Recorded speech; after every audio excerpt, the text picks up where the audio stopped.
Assalamualaikum warahmatullahi wabarakatuh. Bismillahirrahmanirrahim.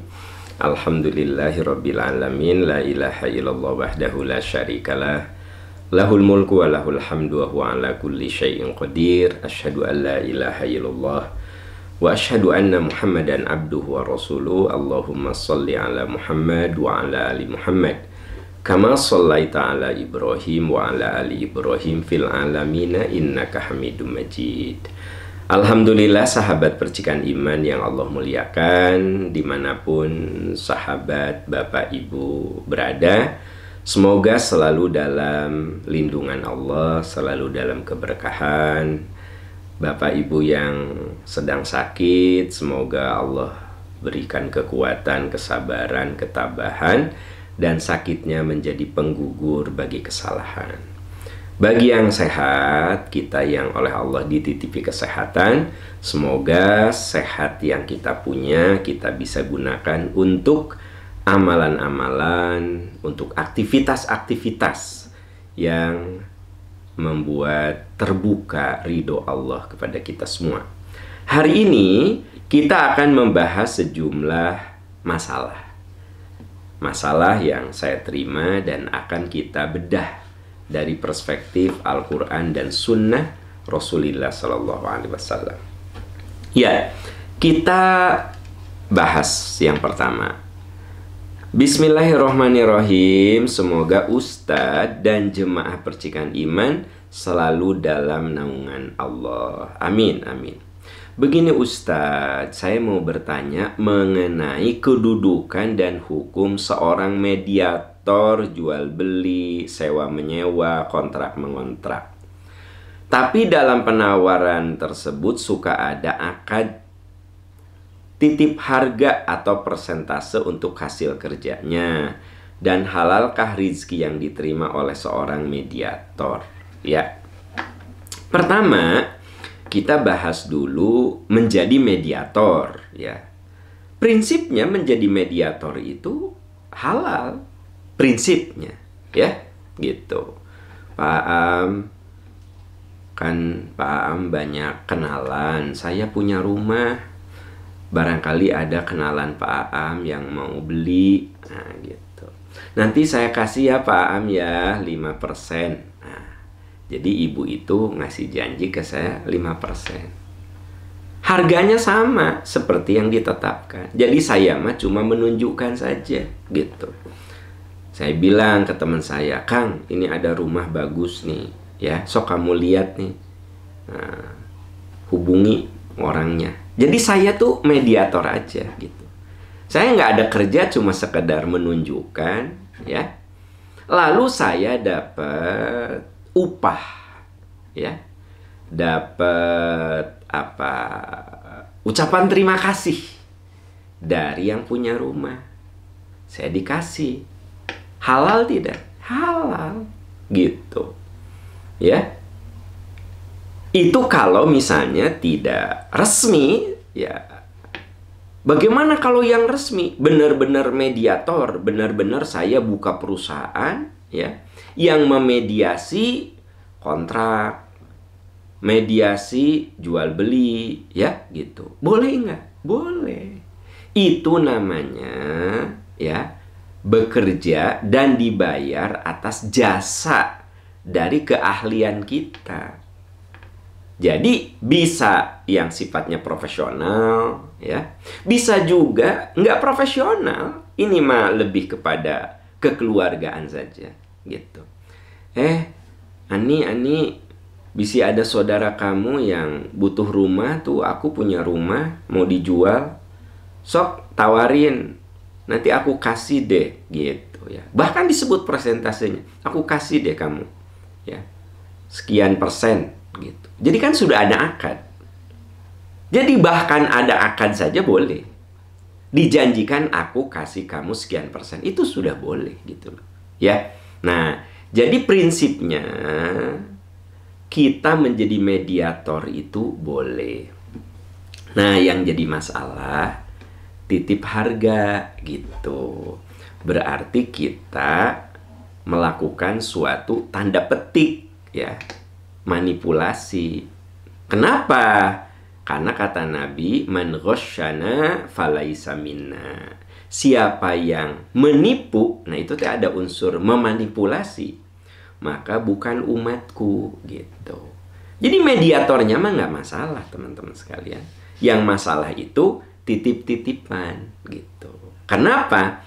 Karena Anda kan tidak akan terbuka. Karena Anda tahu bahwa itu tuh keliru gitu loh. Nabi pernah ditanya, apa bedanya kebaikan dan kesalahan? Kata Nabi, yang namanya salah itu maha kafi sodrika wa karihta ayat toli'a alaihin nas. Kamu nggak mau itu diketahui orang gitu. Jadi kalau saya bilang ke teman saya, ya titip ya, kamu tawar deh, nanti saya minta dari kamu. Jadi ada semacam titipan harga, titipan prosentase. Nah itu yang tidak boleh. Tetapi jasa ya, sebagai mediator itu enggak masalah ya. Wallahu a'lam bishawab. Ya, kita beralih ke pertanyaan berikut. Assalamualaikum Ustaz. Semoga Ustaz dan jamaah diberi kesehatan dan husnul khotimah. Amin amin ya rabbal alamin. Ustaz, izin bertanya, tiap Agustus suka ada sumbangan buat perlombaan. Pernah dibahas waktu itu, katanya ada unsur judi. Saya jadi ragu. Saya ikutan perlombaan karena hadiahnya dari hasil sumbangan. Begini Bu, yang tidak boleh itu, begini nih, yang tidak boleh ya. Saya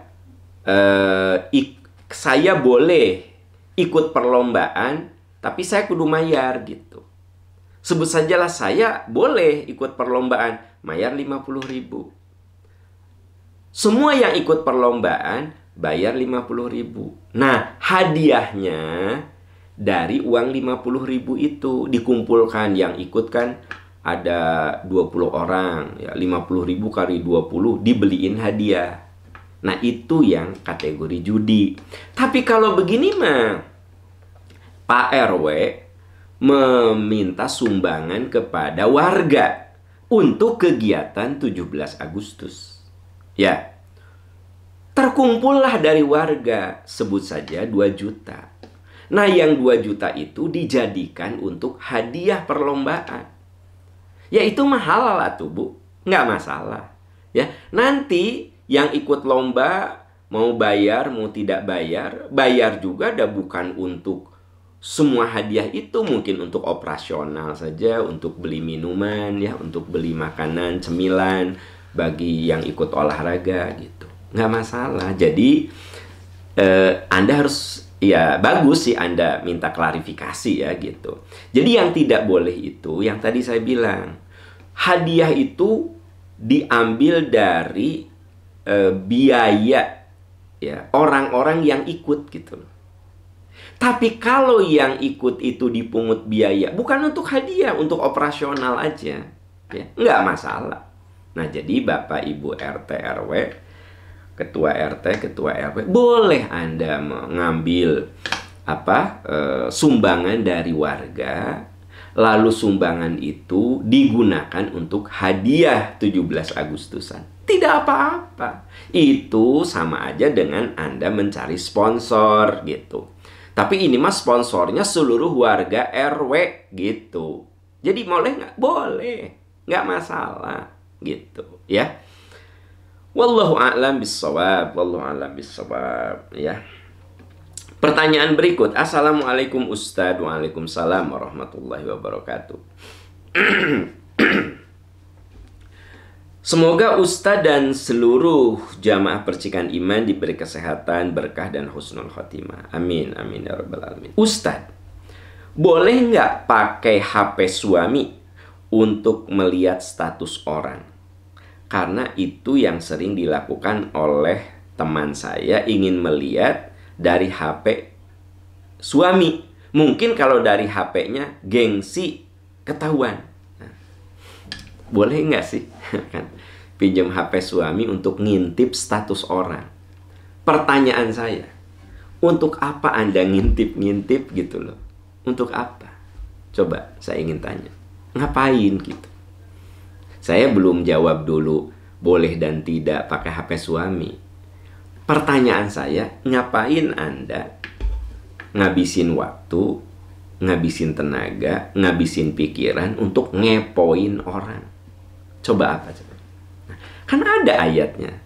Wala tajassasu. Anda nggak boleh tajassus. Tahu nggak tajassus itu? Tajassus itu ngintip-ngintip gitu. Ya, coba si Rita diintip nih, gitu. Coba si Ani diintip nih.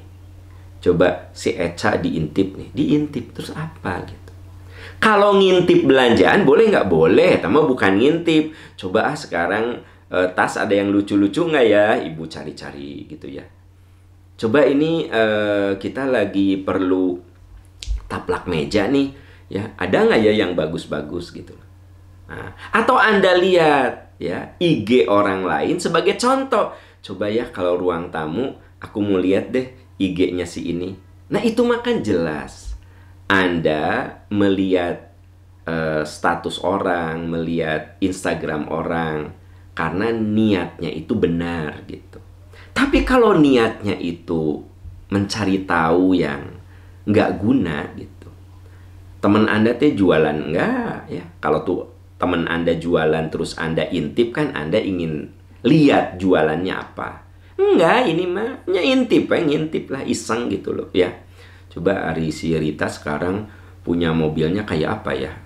Kalau si Wati sekarang motornya kayak apa ya? Kalau si Eca sekarang baju kesukaannya apa ya? Pertanyaan saya, Bu, ngapain gitu untuk melakukan itu? Apa coba apa? Nggak guna ya. Kata firman Allah, orang yang akan jadi ahli surga itu orang yang meninggalkan hal-hal yang tidak berguna gitu loh, Bu. Jadi biasakan kita ini dalam hidup yang guna-guna saja, yang berguna saja gitu loh. Dan kalau Anda ngintip karena Anda ingin ya ada kedengkian, ngintip karena Anda ingin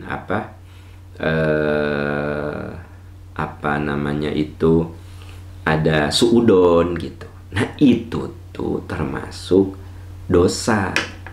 Coba Anda lihat dalam surat Al-Hujurat. Ya ayyuhalladzina ijtanibu katsiran minadh-dhanni innal ba'da dhanni itsm. Kemudian di ayat yang lainnya wala yaghtab ba'dukum ba'dha wala tajassasu wala yaghtab ba'dukum ba'dha. Jangan kamu tajassus. Tajassus itu ngintip-ngintip ya. Suatu yang gak guna gitu ya. Nah, ternyata tabiat itu tuh ada gitu pada sejumlah orang. Sampai minjem HP suaminya. Ayah pinjem HP. Apa mama? Kan mama punya HP. Enggak ini. Kalau mama pakai punya mama kan nanti ketahuan mama ngintip statusnya dia, ngintip IG-nya dia, ngintip YouTube-nya dia. Enggak sini ya. Nah, ya kalau bicara boleh pinjem HP suami ya boleh-boleh saja. Tapi yang kategori tercela itu ngintipnya. Pinjam HP-nya mah boleh ya. Ada yang pinjam HP pembantu gitu. Bibi ka dia, ibu namut HP ya, pinjam HP. Apa Bu? Iya ka dia. Ternyata si ibu itu teh suka pinjam HP supirna, HP pembantuna, HP anaknya, bahkan HP mantunya. Jelas hari suami mah udah sering kan gitu. Satu, ngintip HP temannya. Ngapain ya? Tapi memang di muka bumi ini ada juga ya orang-orang kayak gitu. Ada gitu loh teman-teman sekalian. Makanya kenapa Allah berfirman wala tajassasu wala yaghtab ba'dukum ba'dha ayuhibbu ahadukum ayyakula lahma akhih. Jadi kenapa sampai Allah mengeksplisitkan wala tajassasu? Kamu jangan ngintip-ngintip orang gitu loh. Kenapa? Karena ada orang yang punya tabiat buruk seperti itu, berakhlak buruk seperti itu. Ya, sok Anda boleh lihat IG orang yang sifatnya manfaat. Banyak ibu-ibu yang akhirnya bisa masak karena suka lihat IG orang yang ahli masak. Gitu. Saya sering melihat IG orang yang ahli misalnya di bidang kesehatan ya gitu. Saya ikutin gitu IG-nya. Saya intip gitu. Tips-tips sehat gitu. Ya, itu kan maslahat gitu. Saya intip nih, ya ada orang, ada pakar bidang apa, saya intip. Tapi kan niatnya memang saya ingin pengetahuan. Dan saya nggak pernah pakai HP istri saya, pakai HP anak saya. Kenapa? Karena nggak ada julid gitu. Ya saya pengen tahu aja statement beliau, ya, analisa beliau gitu. Jadi Bu, Pak, yuk, terutama ibu-ibu ya, ibu-ibu, halo ibu-ibu ya, yuk, jangan sampai kita ini menghabiskan waktu untuk hal-hal yang nggak guna, ya. Nepi ka pinjem HP suami, HP pembantu, HP supir, ya kan gitu, HP tetangga, ngintip orang lain. Wala tajasus, itu akhlak tercela. Itu akhlak tercela, ya. Allah alam bisawab. Ya, kita beralih ke pertanyaan berikut. Assalamualaikum Ustadz. Waalaikumsalam warahmatullahi wabarakatuh. Sebagai wanita muslimah wajib menutup aurat. Nah, katanya kalau wanita tidak menutup aurat akan menyeret 4 laki-laki. Suami, ayah, saudara laki, dan anaknya ke neraka. Ya. Lalu bagaimana Ustadz dengan putri seorang ulama yang tidak menutup auratnya? Pertanyaan Anda bagus, ujungnya ya nggak bagus gitu loh. Paham nggak sih? Kalau Anda bertanya, Ustadz bener nggak kalau orang tidak pakai hijab itu akan membawa madorot bagi suaminya, bagi ayahnya, bagi saudara laki-lakinya, bagi anak laki-lakinya? Kalau pertanyaan Anda sampai di situ, bagus. Ya, bagus itu. Artinya Anda minta klarifikasi. Bapak, Ibu, sahabat yang Allah muliakan, ayah yang tidak peduli kepada anaknya, anak perempuannya ya, anaknya mau pakai baju kayak apa gaya diantepkeun we dibiarin aja. Suami yang tidak peduli dengan pakaian istrinya gitu. Kakak atau adik laki-laki yang tidak peduli dengan pakaian saudaranya. Terserah mau bajunya tertutup, terbuka, terserah lo. Nah gitu.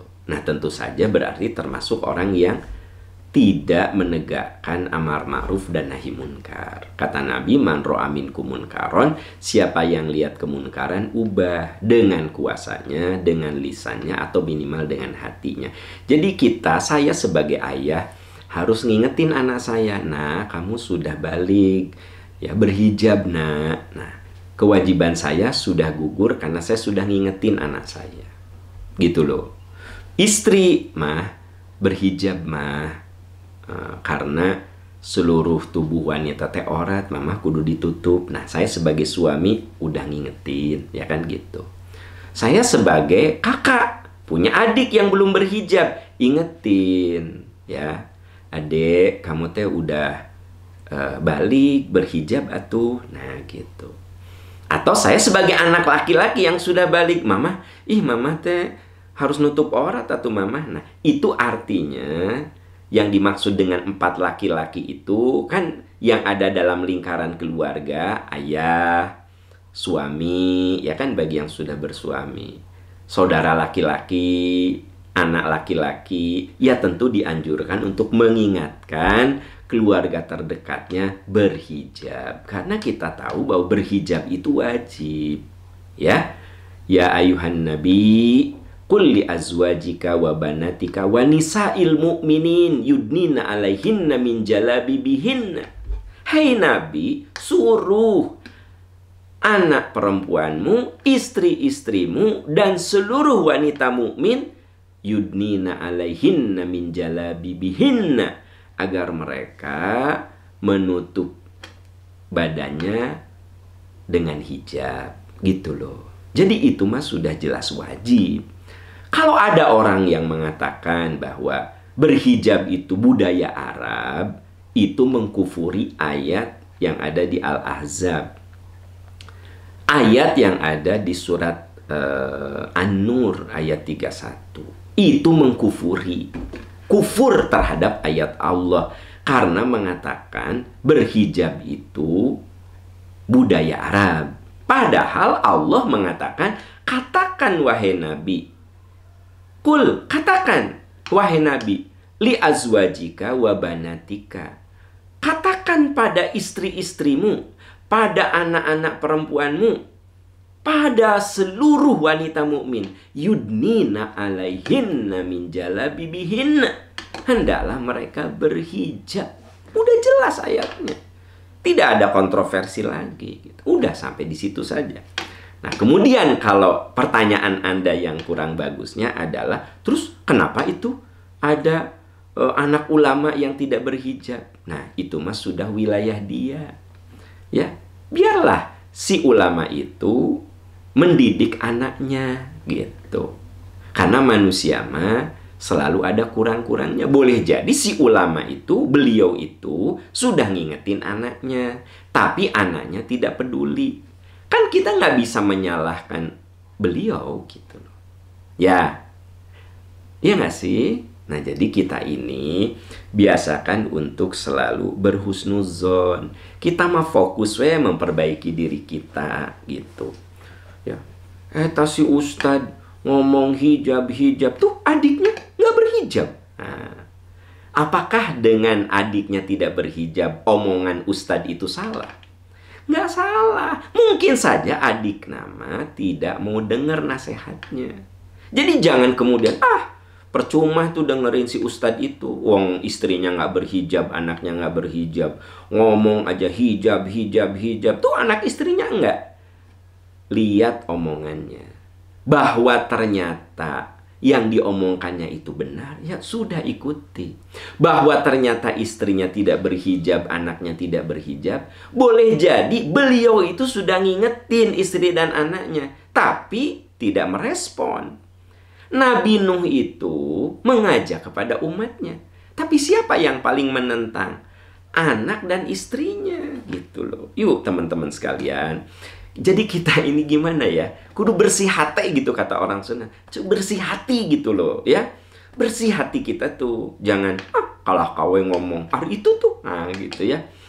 Nah gitu loh Bu. Kan masih ada yang suka gitu. Ya. Ngomong aja gitu. Tuh lihat tuh. Nah padahal boleh jadi beliau sudah ngingetin juga keluarganya gitu. Ya. Oke, jadi yuk teman-teman. Jadi pertanyaan Anda itu bagus. Tapi yang kurang bagus itu alinea berikutnya. Terus gimana tuh? Anak seorang ulama kok nggak berhijab? Kalimat itu yang kurang bagus. Pertanyaan Anda bagus, tapi kalimat bawahnya yang kurang bagus. Karena menggugat. Ya sudahlah. Boleh jadi beliau diuji oleh anak yang tidak soleh. Karena begini teman-teman sekalian. Kan kita tidak tahu ujian setiap orang. Ya. Ada yang diuji oleh istrinya, diuji oleh anaknya, diuji oleh orang tuanya. Ya. Nah, makanya kita tuh kudu fokus pada apa yang dikatakannya. Makanya Ali bin Abi Thalib mengatakan, "Unzur ma qala wala tanzur man qala." Perhatikan saja omongannya. Benar nggak? Ya. Jangan kemudian lihat orangnya. Udah fokus aja sama omongannya, gitu. Ya. Nah, ada dokter mengatakan, "Bapak-bapak, kita harus hidup sehat, ya. Karena kesehatan itu aset." Nah, Pak dokter ngomong gitu. Nah, ada yang, ngomong sehat-sehat, maneh nage ngarokok. Nah, pertanyaannya kalau ada dokter yang mengarahkan kita untuk sehat, benar nggak? Benar. Ikuti bahwa beliau itu pola hidupnya nggak sehat, sok ngarokok, tara olahraga, berat badannya overweight, itu mah urusan dia gitu. Ya nggak sih? Ada dokter nih, ya, badannya berat badannya sehat, dok ketinggali badan gitu kan, gede gitu kan sehat gitu, ya kan gitu. Kalau orang itu sudah overweight itu tanda nggak sehat kan gitu. Ada dokter yang ngomong kita ini harus sehat, pola hidup kita harus sehat, ya kan gitu. Cek Anda badannya segede badak gitu, sehat macam apa gitu ya. Yakin dia taruh olahraga, tuh udah gitu sok ngarokok lagi. Pertanyaannya, Kalau ada dokter yang ngomong kesehatan, badannya gede, sok ngarokok, kan itu gambaran tidak sehat. Apakah omongannya menjadi batal? Coba saya ingin tanya. Enggak batal, benar omongannya. Jadi gimana? Ya udah ikutin saja apa yang beliau sampaikan tentang pola hidup sehat. Bahwa beliau hidupnya tidak sehat, ya, ngerokok, berat badannya overweight, kan gitu. Ya udah, itu mah urusan dia. Tapi omongannya benar bahwa kita ini harus sehat. Kan gitu hidup mah. Ya nggak sih? Benar nggak? Nah gitu. Begitu juga urusan agama. Ada seorang ustadz cerita tentang hijab gitu loh. Hijab itu wajib. Cek Anda, istri anak nawa itu dihijab gimana sih? Ya udah, biarin, itu mah urusan dia. Yang penting omongannya benar gitu kan? Yuk, biasakan Bapak Ibu sahabat, kita ini fokus kepada kebaikan, fokus kepada kebenaran, fokus kepada nilai-nilai keagungan gitu. Itu ciri orang yang bersih hati. Orang yang bersih hati mah, lihat orang itu ngomongnya apa, ambil aja omongannya. Bahwa orang itu ada kekurangan, dan semua orang juga ada kekurangan tuh. Nah gitu ya. Nah gitu loh Bu. Ada ibu-ibu cerita, saya emang gak suka sama ustazah itu. Kenapa? Ngomong sederhana. Ya Allah, Pak Aam ketika ceramah, itu tasnya saya tahu harganya 200 juta loh. Ngomong sederhana. Ya udah Bu, biarin aja. Yang penting omongan beliau benar. Bahwa kita harus menolong orang, hidup penuh sederhana. Bahwa ternyata tas dia itu 200 juta ya, boleh jadi dia beli, boleh jadi dikasih, ya kan? Boleh jadi itu warisan dari orang tuanya, jangan suudon. Sudah saja fokus bahwa beliau mengajarkan hidup yang sederhana. Gitu loh. Ya sudah, pegang itu, hidup yang sederhana. Bahwa ustazahnya bawa tas 200 juta, ya biarin aja. Sekali lagi, belum tentu itu dia beli sendiri. Mungkin dihadiahi oleh jamaahnya. Bu Ustazah nih, saya punya tas nggak pernah dipakai, ini bagus. Nah, terus beliau dipakai. Ya nggak gitu. Jangan suka suudon. Atau ternyata dari ibu mertuanya, nate benghar, kaya, tajir. Neng, ya, hari keur ceramah teh tong pakai tas nu murah. Ya, nu mama sok pakai. Terus si mantunya itu ingin berterima kasih atas kebaikan suaminya. Jadi kita ini dalam hidup jangan sok suudon gitu loh, ya kan gitu. Jadi memang teman-teman ya, kita ini yuk kita biasa berpikir jernih, lurus, bersih ya.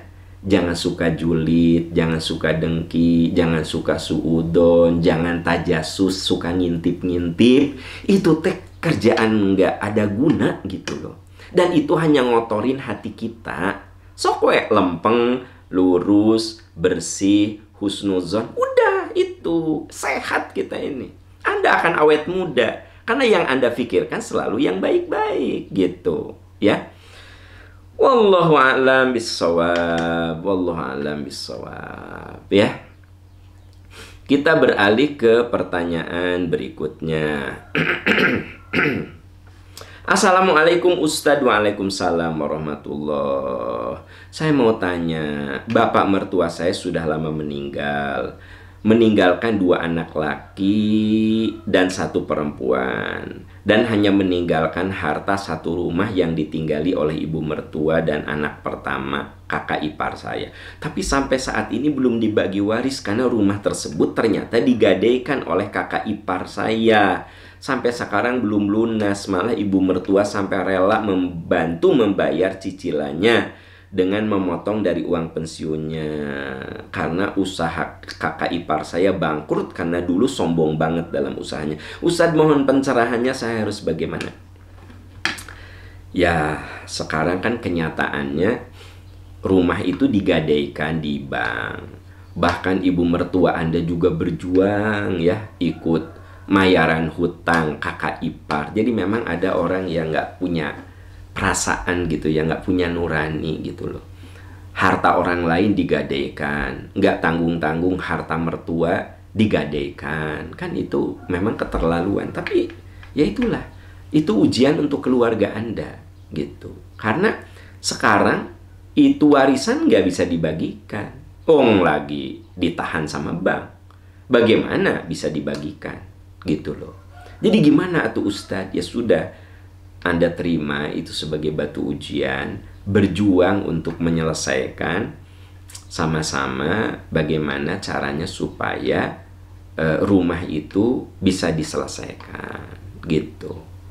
Ya tidak ada solusi kecuali kelapangan hati gitu ya. Nah jadi kita ini saudara-saudara, balik lagi kita tuh kudu punya nurani gitu ya. Jadi jangan ngasal.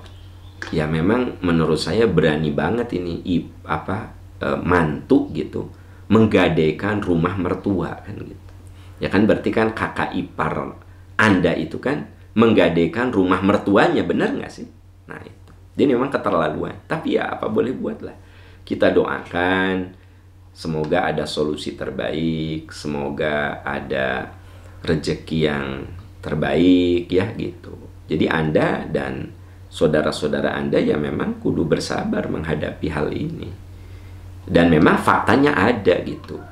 Ya, orang yang berani menggadaikan harta orang lain, ya gitu. Makanya hidup tuh kudu pakai agama deh. Kalau orang hidup udah pakai agama, ya gitu.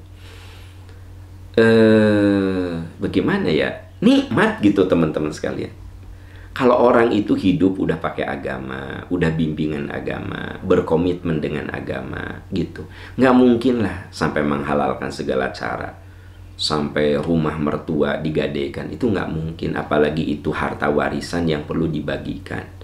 Nah yang paling parah nanti teh menguasai harta warisan lagi. Wah itu harta bakal hancur kalau yang kayak begitu. Pokoknya gini, jangan main-main dengan warisan. Siapapun yang zolim dengan harta warisan, catat, hancur itu harta. Gimana Pak Am kok ngomong gitu? Itu mah udah terbukti dalam kehidupan keseharian. Kalau harta warisan dikuasai oleh salah satu, ya, apalagi dia merasa bahwa dirinya yang punya, padahal itu ada hak adiknya, ada hak kakaknya gitu loh. Dia kuasai, hancur biasanya. Dah harta warisan mah bukan milik kita. Harta warisan mah milik Allah yang dititipkan kepada orang tua kita. Makanya kudu dibagikan supaya berkah gitu. Ya nggak? Nah itu yuk. Mari kita amalkan ajaran Islam supaya berkah gitu ya. Supaya berkah. Ya, kita beralih ke pertanyaan berikutnya. Assalamualaikum Ustadz. Waalaikumsalam warahmatullahi wabarakatuh. Semoga Ustadz dan keluarga serta jamaah sehat selalu. Amin ya rabbal alamin. Pak Ustadz, sebenarnya boleh tidak menasehati tetangga yang tidak sholat dan suka memamerkan aurat di depan umum? Berpakaian minim, boleh nggak mengingatkan? Ya kalau bicara boleh dan tidak, bukan hanya boleh, tetapi wajib mengingatkan. Hanya caranya yang harus benar. Nabi mengatakan, man ro'a minkum munkaron, kalau kamu lihat kemunkaran, falyughayyir biyadi, ubah dengan kuasamu. Fa illam tastati fabilisani, kalau nggak bisa ya coba dengan lisan kamu.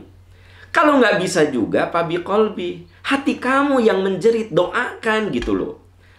Lihat tetangga tara sholat ya, seringkali pakai baju minim gitu, doakan ku Anda teh, ya Allah semoga tetangga saya dibukakan hatinya, dibimbing dengan hidayahmu ya Allah. Itu juga sudah bagian dari kecintaan Anda kepada orang lain. Doakan. Kalau Anda ngomong, wah bakal jadi berantem. Apa urusan kamu ngurusin saya? Nah gitu kata tetangga Anda teh. Ya, baju-baju saya, badan-badan saya, sholat-sholat saya, nggak usah lu ngurusin kue. Tuh jadi berantem. Daripada berantem gitu, ya sudah Anda doakan saja. Kenapa? Karena mungkin itulah yang bisa Anda lakukan. Teman-teman, tak selamanya kita bicara itu kemudian menjadi maslahat. Makanya Nabi memberikan tahapan. Sok lakukan yang maslahat yang kamu bisa. Kabayang tuh Anda punya tetangga, ya, Anda punya tetangga nih, nggak pernah pada sholat, ya, kemudian bajunya minim-minim, tiba-tiba Anda datang, Assalamualaikum, Ibu, ya saya tetangga Ibu kan, saya mau ngingetin Bu, saya berani jamin itu akan jadi masalah. Hubungan Anda dengan tetangga jadi nggak bagus. Jadi gimana atuh Ustad? Saya doakan atuh ku Anda teh. Tiap sholat Anda doakan, ya Allah semoga tetangga saya. Bahwa nanti tetangga Anda berubah itu belum tentu sama Anda. Anda mah cukup dengan kekuatan doa. Mungkin sama teman dia, mungkin sama orang tua dia. Nah gitu. Jadi dalam dakwah itu ada mekanisme yang sifatnya itu santun gitu loh. Ya. Firman Allah misalnya, ud'u ila sabili rabbika bil hikmah. Ajak ke jalan Tuhanmu dengan ilmu. Wal mau'izatil hasanah, dengan nasihat yang bagus, dengan kata-kata yang bagus. Jangan mengejek tapi kudu mengajak. Gitu loh. Tidak perlu orang-orang yang bergelimang dosa itu dihinakan, tapi didoakan gitu. Boleh jadi dia di suatu hari lebih soleh dari kita-kita ini, gitu loh teman-teman sekalian. Jadi Islam mengajari kita sebuah kesantunan yang luar biasa hebat. Ajak ke jalan Tuhanmu dengan ilmu, dengan nasihat yang baik, dengan diskusi yang baik, gitu. Itu di surat An-Nahl 125. Di dalam hadis Nabi dikatakan, kalau kamu lihat kemunkaran, ubah dengan kuasamu, lisanmu, atau hatimu. Yang dimaksud dengan hatimu tuh doakan, gitu. Jadi mana yang paling memungkinkan? Lihat mana yang paling maslahat. Coba, maslahat nggak kira-kira nih? Sok. Ya, nanti pagi-pagi ini Anda datang ke rumah tetangga yang bajunya sok minim itu, yang nggak pernah sholat itu, Anda datang, terus Anda ngomong, nasehatin. Pertanyaan saya, jadi maslahat nggak? Atau jadi berantem? Atau jadi musuhan? Coba Anda pikirkan. Ya Pak Am, pastilah dia jadi memusuhi saya. Ya udah, berarti cara yang paling bagus bukan dengan ngomong, dengan doa, gitu. Tapi ternyata tetangga Anda itu dekat sama Anda sebenarnya. Sering canda, sering apa. Nah, Anda boleh dengan lisan, pelan-pelan, sedikit-sedikit masukin. Gitu. Jadi ternyata sesuatu yang bagus harus dilakukan dengan cara yang bagus. Gitu. Islam itu. Ya. Suatu yang bagus, yang benar, kalau dilakukan dengan cara yang salah, hasilnya menjadi tidak bagus. Ada seorang istri ngingetin suaminya untuk sholat. Ya. Tapi caranya nggak bagus. Ayah, umur udah 40 nggak pernah sholat. Mamah mah ngeri. Kata ayah teh asup neraka gerak. Ibu, omongan itu yang kurang bagus. Memponis suami asup neraka. Ayah mah juga Fir'aun. Atau datara sholat ayah mah. Jadi juga Fir'aun ayah mah gitu, nggak pernah sholat, ya. Nggak pernah ngasih contoh sama anak-anak gitu. Gimana anak-anak soleh lihat ayahnya kayak begini? Ibu ya ngingetinnya bagus, tapi cara ibu mengingatkan itu yang salah gitu. Jadi Islam itu agama yang santun, ajak bukan ngejek, ya gitu. Doakan bukan menghinakan, gitu. Rendah hati bukan sok suci, gitu. Itu kan akhlak Islam, saudara-saudara. Kalau akhlak Islam itu dipakai, maka Islam itu indah, gitu. Kenapa sekarang ini Islam ada kesannya keras, ekstrim, ya? Itu sebenarnya bukan Islamnya yang salah, tapi cara yang menyampaikannya yang salah, ya. Kurang meguluh sama dia teh. Nah, sok suci nih, surga teh kayak di tangan dia we, gitu loh. Neraka teh seolah punya dia. Neraka. Emang manehna asup surga? Nah, akhirnya orang itu memberikan penilaian buruk kepada orang itu. Walaupun orang itu niatnya baik. Tapi karena caranya salah, akhirnya orang-orang ngomongnya gini, sok suci. Emang surga milik dia? Emang neraka milik dia? Meni semua orang diponis asup neraka. Gitu loh. Nah, jadi teman-teman, yuk kita ini mari kita berjuang untuk selalu santun, mengikuti akhlak Rasul sallallahu alaihi wasallam, ya. Amin ya rabbal alamin. Ya, kita beralih ke pertanyaan berikut. Assalamualaikum Ustadz. Waalaikumsalam. Ustadz, ada teman saya, Dia nggak pernah meninggalkan sholat rawatib. Sampai udah qomat pun dia itu rawatib dulu dengan alasan dah kasusul iya sholat lohor mah gitu. Bagaimana Ustadz? Nah, jadi entah teman Anda, entah Anda ya. Jadi ada orang yang kan sholat duhur 4 rakaat. Begitu udah qomat, dia mah nggak ikut jamaah. Rawatib gue dengan alasan apa? Kasusul iya. Terkejar, kan nanti juga terkejar gitu loh. Gimana benarnya sih cara seperti itu? Nah, jadi di sini niatnya benar bahwa dia tidak mau meninggalkan rawatib. Benar nggak sih? Niatnya benar. Tapi caranya salah. Karena di dalam hadis yang diriwayatkan oleh Imam Muslim, "Idza uqimatis sholatu fala sholata illal maktubatu," kata Nabi. "Idza uqimatis sholat," bila kamu di masjid dan qomat sudah dikumandangkan, fala sholata illal maktubah, kamu tidak boleh melakukan sholat apapun kecuali kamu langsung melakukan sholat wajib. Itu dalilnya. Jadi jangan gini, kasusul iyalah. Duhur kan 4 rakaat, aku rawatib cuma 2 rakaat. Kasusul lah, masbuk we gitu. Itu teh nggak boleh. Idza uqimatis sholat, bila qomat sudah dikumandangkan, ya. Dan Anda di masjid nih, fala sholata illal maktubah. Kamu nggak boleh sholat kecuali ikut sholat berjamaah. Kecuali ibu-ibu, kalau ibu sholat di rumah, udah qomat tadi masjid teh. Nah, kan ibu tidak berjamaah di masjid kan? Nah, ibu di rumah kan? Jadi walaupun udah qomat di masjid, ibu boleh rawatib. Ibu boleh sholat syukrul wudu. Ibu udah wudu, sholat syukrul wudu. Udah gitu teh ibu rawatib. Itu di masjid udah qomat. Nggak apa-apa karena ibu tidak berjamaah di situ gitu. Tapi kalau kita berjamaah di masjid, jangan gini, sayang ini rawatib, aku mah nggak mau ninggalin rawatib, ya. Makanya biarinlah, mendingan nanti aja sholat duhur mah masbuk, ya. Nggak boleh. Idza uqimatis sholat, bila qomat sudah dikumandangkan, fala sholata illal maktubah. Kamu tidak boleh sholat kecuali langsung melakukan sholat yang wajib. Hadis riwayat Imam Muslim. Bapak, Ibu, sahabat percikan iman yang Allah muliakan, waktunya sudah habis. Insya Allah besok ketemu lagi dan saya ucapkan jazakumullah khairan katsira. Insya Allah besok kita bertemu lagi di Percikan Iman Pagi jam 5:15 sampai jam 6, baik melalui radio 103,1 FM, radio streaming Percikan Iman, Instagram saya atau YouTube, juga Instagram Percikan Iman. Ya, saudara-saudara sekalian, demikian yang bisa saya sampaikan. Subhanaka Allahumma wa bihamdika asyhadu an la ilaha illa anta astaghfiruka wa atubu ilaik. Walhamdulillahirabbil alamin. Wassalamualaikum warahmatullahi wabarakatuh.